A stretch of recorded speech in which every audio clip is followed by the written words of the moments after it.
We have a lot of time to talk to Danny. The next person I'm going to introduce is Tom Tresser. He's the founder of CivicLab. It's a non-profit in Chicago. They recently have started up a project called TIF Project. And he'll be talking about how TIFs are being used in Ward 2, where DePaul is building the city. So give him a round of applause. How you doing, everybody? All right, listen. It's been my experience in issues of social change and social justice. Leadership starts with showing up. So give yourselves a round of applause for showing up. We're here right now, right tonight. So my name is Tom Tresser, and I call myself a public defender, but not in the case of the courts or the law, but because the public needs defending. Do you agree with me? Yes!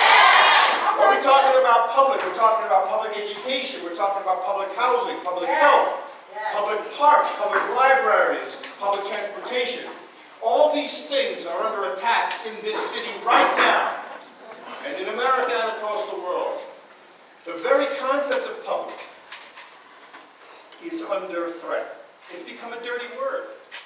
It's like nasty. Public teacher, ooh, enemy of the people. You know, public health.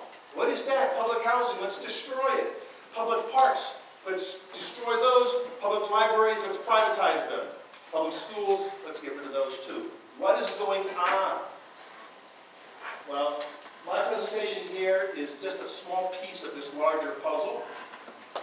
It's called the TIF Illumination Project, and it's completely run by volunteers out of the CivicLab, which is a new space in the West Loop at 114 North Aberdeen, where we invite everyone to come and innovate and create tools for civic engagement.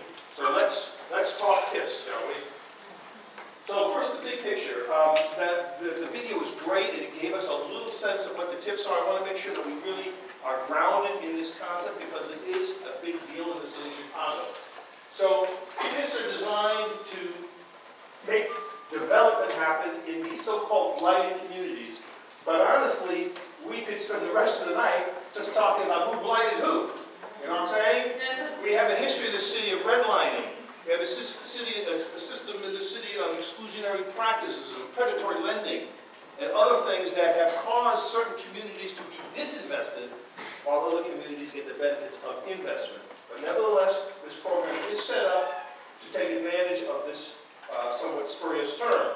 So here's the deal. I'm a developer. I want to build a drugstore in one of these so-called blighted communities. The bank says, "Oh, Tom, you must be nuts. Those people are poor. They're stupid. They're not going to come and buy your drugs. They're not going to rent your apartments.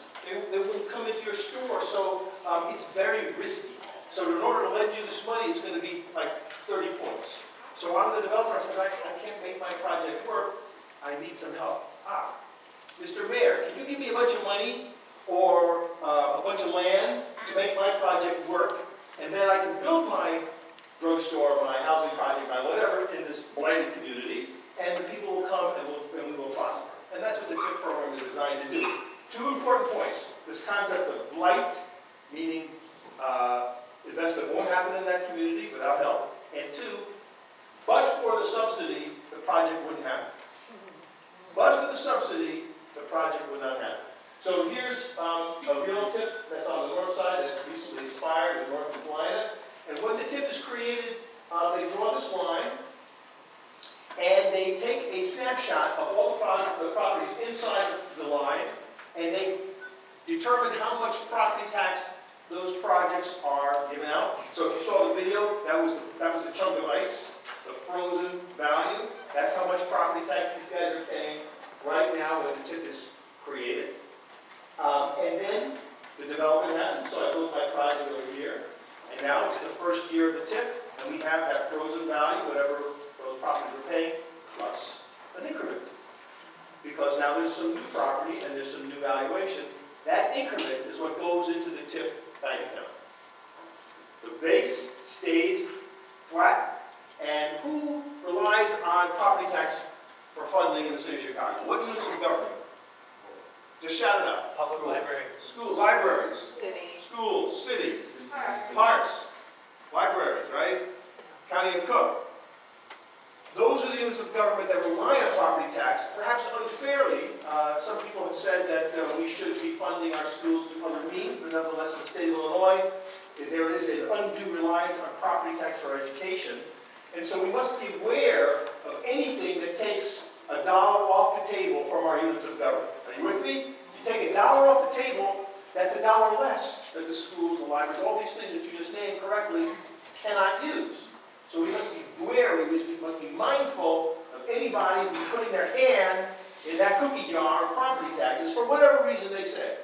All right, now this continues on for 23 years. And as we see, the term blight has become very elastic, age, obsolescence, etc. And yet, as David Orr pointed out in the video, the Loop was TIFed. LaSalle Street was TIFed. And McCormick Place is heavily TIFed. So how is that a blight? So already it's becoming murky. This chart demonstrates how TIFs are created. It's very complicated. There's the mayor and the city council at different stages. But honestly, since this is Chicago, and you'll notice David Orr said several times in his video, TIFs work X, but this is Chicago Z. You know what I'm saying? He's like saying, in a perfect world, you can defend this project. But he kept saying, this is Chicago, this is Chicago. Yes, this is Chicago, ladies and gentlemen. And that's the guy who controls this money, regardless of what's in the pamphlets. And the city council, I don't know if you can see this in this light here, but this is a statue down in the south part of the park. It's a bunch of guys walking and they have no heads. Right? They have no heads. They're on their way to a city council meeting, I think, to get marching orders, so to speak. All their heads are at merchandise market. That's right, that's right. Now this is the famous triangle that shows this TIF how it works. So that's the base of the property taxes generated by the properties before the TIF is created. And this is the increment. You see that? So here's year 1, and here's year 23.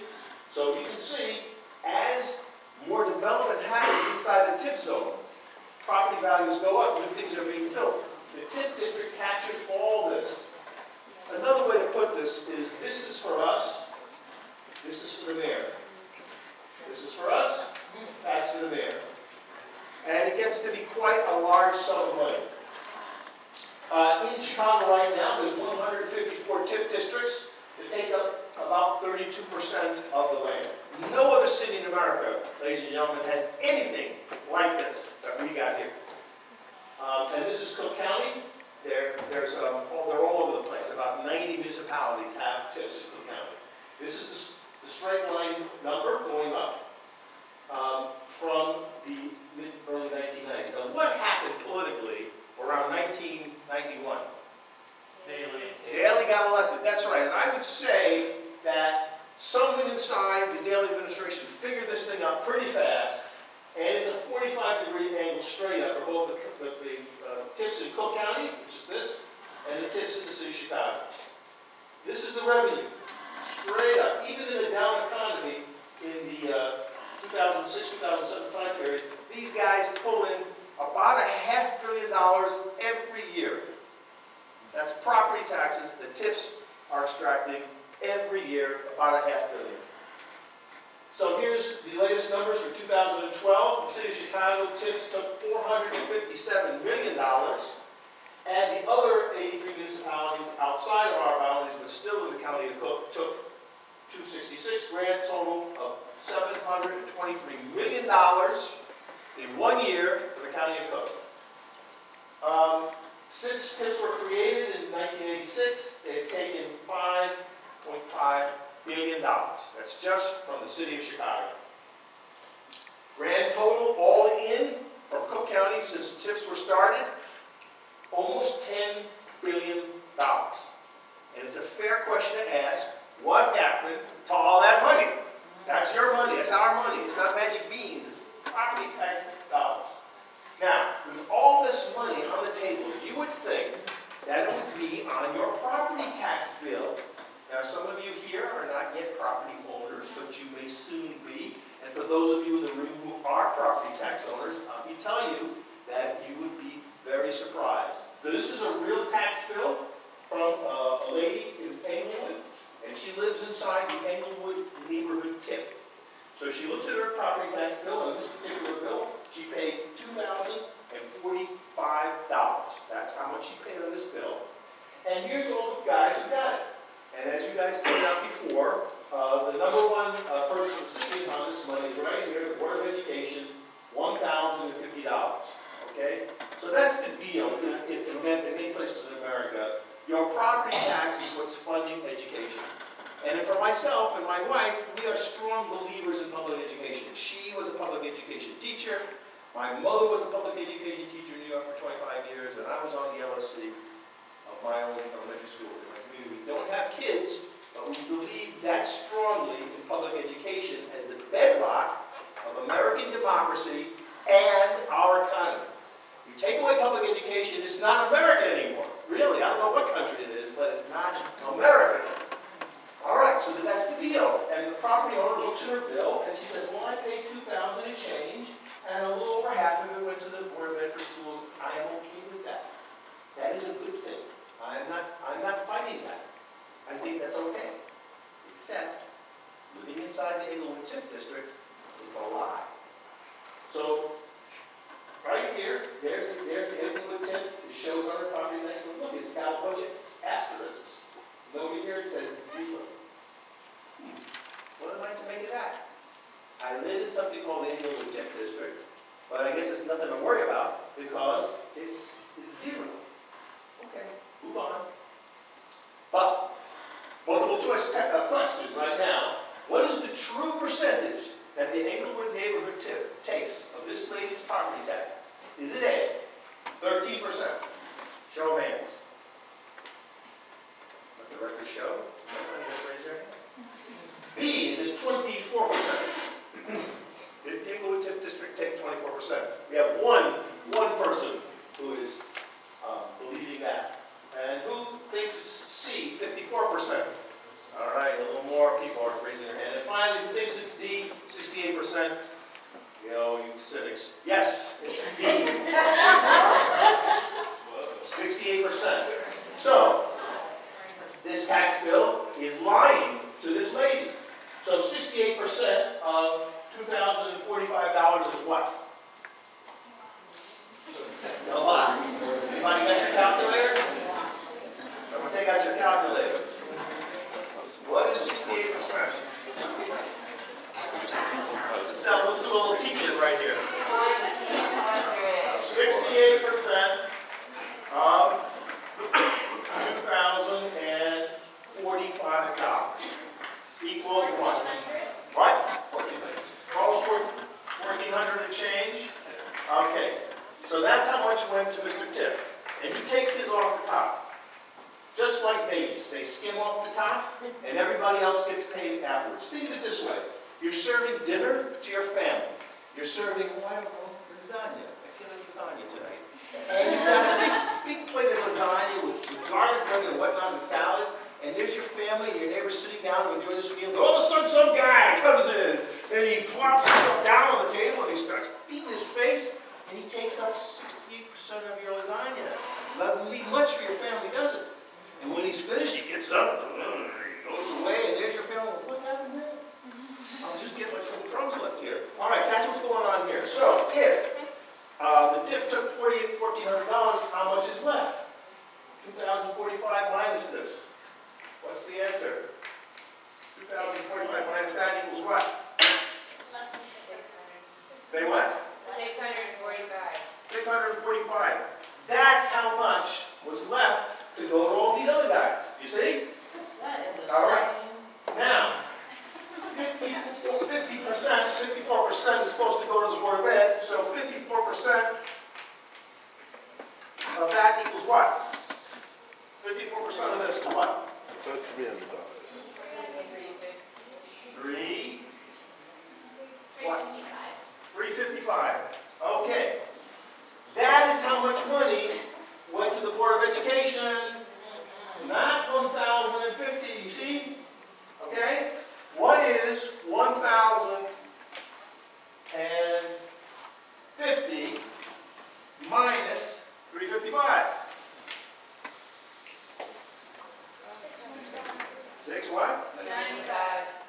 That's how much money the board got gypped from one bill. $6.95. Okay? You with me? You see what happened here? One bill, one taxpayer, times hundreds of thousands of taxpayers across 30% of the city, 154 TIF districts, year in and year out. That means that what you see in the Civic's book about how taxes are distributed is not true. They tell you that for every dollar in property taxes, 54% goes to the board head. Now we're seeing that is not possible. In fact, TIFs citywide take 34% of all property taxes collected. And so therefore, everyone else is squeezed, as you see. So the Board of Ed is not getting 54%, they're getting 36%. Year in and year out. So now we start to ask ourselves, are we really broke? This is a question that I want to leave everybody with. If you remember nothing from my presentation, remember that. We are not broke. Not by a long shot. So, how much money is left on the table? Well, the TIF Illumination Project volunteers sat down, they opened up all these TIF reports, one at a time, and they added up the numbers. So here we are adding up all the numbers. The one number that I want to talk to you about is the fund balance. Every TIF has a bank account, just like you have bank accounts. And at the end of the year, hopefully you have more money in it than you started. And the same thing with Mr. TIF. He has a bank account, and at the end of the year, we counted up all the money left in the accounts. Are you all sitting down? Yes, you are sitting down. This is how much was left in the TIF accounts on January 1st, 2013. $1.7 billion with a B. Property taxes sitting in accounts somewhere that came from TIFs. Now remember, property taxes are about the most basic unit of finance that we have. And didn't we start a revolution in this country when they messed with our taxes? Did they not? Did we not get pissed off and threw the tea in the harbor and whatnot and went to war? It's our taxes they were messing with. I don't know. Maybe it's time. You know, the pipe and the drum. I don't know. You know, marshal up. Marshal up. All right. Let's talk local now. The project under consideration is being targeted for the second ward. So even though we right now are not in the second ward, I have been asked to show you a little bit about the tips of the second ward, because those are the instruments that the city will touch to make this project happen. This is the second ward right here. So here you can see the boundaries of the second ward. Pull them out like that, like it's on a key. And these shapes are the tips. There are 17 tips in the second ward. It's the sixth most tipped ward in the city. About 60% of its land mass is in a tip. The number one tipped community in Chicago is Lawndale, the 24th ward. And people in Lawndale, I think, regard that as a curse, not a blessing. So I know you can't read this, but basically the bottom line on the research that we've done is as follows. These are the tips that we're talking about. The grand total that these tips took in 2012 was $188 million. But what we want to tell you is how much was taken just from the second ward. That's this column right here. And the answer is $129 million. That's how much property taxes were sucked out of the second ward by these tips. And some of them, the ones in yellow, are either 100% or mostly in the second ward. And since they were created, that's what we call a lifetime extraction, it's $929 million have been taken from that ward just by these 7 tips. So there's the total property taxes collected, $405 million. So therefore, TIFs, in this case, are taking 32% of all the taxes collected in the second ward. All right, so that's a snapshot of money going out. We're talking about a lot of money, basically. that the city is controlling, that they can divert to projects inside these 17 TIFs. So because TIFs take 32% of all the taxes in the second ward, that means the Board of Ed has about 37% of the taxes. So you see how it works in the second ward, right there. And everyone else is like my school. Board of Ed should be collecting 54%, but they're not in the second ward, not by a long shot. So how much money is left over at the end of the year? That's what I've done here. We call the allocated fund balance. At the end of 2012, there was $384 million sitting in the TIF accounts that came from this ward. Now, if you were living in that ward, this would be startling news to you. But I think it's pretty startling even if you don't live there. It's startling. It's startling. It's startling. He lives there. And so, I'm quite sure that the people in the second ward don't know this. And might they have some uses? If someone came to them and said, hey, citizens of the second ward, do you have any ideas of how we might use this money to improve life for not just you, but for the whole city? So I just created this checkbook for the citizens of the second ward, payable by the mayor to you of $384 million. So use it wisely. But now the other part of this question is, okay, fine, Tom, that's how the money is leaving the ward, but who got paid? Remember, this is Chicago, so we want to know who got paid, who got a taste. So this is just a partial list of the largest private recipients of TIF money in the second ward. It is an unbelievable list. Ladies and gentlemen, look at who is making out like bandits. We've got the Union Station Health Club, $2 million. Quaker Oats, $11 million. USG, which is US Gypsum, almost $10 million. CAN Insurance, $13 million. Fisher Building, $6 million. The Blackstone Hotel, where the workers were on strike for 5 years, $18 million. Jewel Osco, $6 million. Spurtis Institute, $3 million. L'Oreal, $2 million. Wabash LP, whoever they are, $2 million. Miller Coors, $5 million. United Airlines, $23 million. Willis Insurance. These are the guys that bought the Sears Tower, for Christ's sake. We gave them a welcome to Chicago present of $3.8 million.